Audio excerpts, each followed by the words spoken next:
Bible विद्वानों के अनुसार बाइबल की पुस्तकें 3 अलग अलग भाषाओं में लिखी गई हैं। बाइबल लिखने के लिए 3 भाषाओं का प्रयोग क्यों किया गया है? बाइबल की किताबें लगभग 1500 वर्षों की अवधि में लिखी गई थी। इन अवधियों के दौरान दुनिया पर अन्य साम्राज्यों और शासकों का शासन रहा है। इन शासकों द्वारा दुनिया में लाए गए परिवर्तनों के कारण बाइबल कई अलग अलग भाषाओं में लिखी गई थी। उदाहरण के लिए 576 ईसा पूर्व में अशूर साम्राज्य के विस्तार के साथ अशूर की भाषा अरामी उनके प्रांतों की भाषा बन गई। प्राचीन इब्रानी भाषा, प्राचीन आरामिक भाषा, प्राचीन यूनानी भाषा, ये 3 भाषाएं पुराने नियम के लेख प्राचीन इब्रानी भाषा में लिखे गए हैं। इब्रानी गोत्र की भाषा है प्राचीन इब्रानी भाषा। इस भाषा में सिर्फ व्यंजन अक्षर हैं। इस भाषा बाएं से दाएं की ओर लिखा जाता है।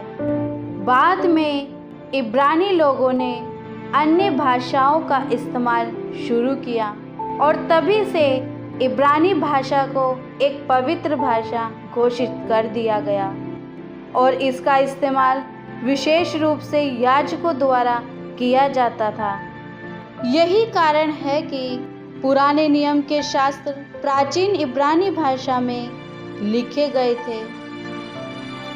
उत्तरी सीरिया के अरामी लोगों के बीच में उत्पन्न हुई भाषा है आरामिक भाषा, लेकिन अशूर साम्राज्य के तहत आरामिक भाषा दुनिया भर में फैल गई है। जैसे अशूर साम्राज्य का विस्तार इब्रानी जनजाति के ऊपर प्रबल हुआ, वैसे आरामिक भाषा भी इब्रानी लोगों की भाषा बन गई। एजरा, नहेमिया, यर्मिया, दानियल और मरकुस की पुस्तकों में कुछ आरामिक शब्दों का इस्तेमाल किया गया है। यीशु ने आरामिक भाषा बोली क्योंकि यह इज़राइल के आम लोगों की भाषा थी। नए नियम की किताबें यूनानी भाषा में लिखी गई थी, जो उस समय दुनिया में व्यापक रूप से इस्तेमाल की जाती थी।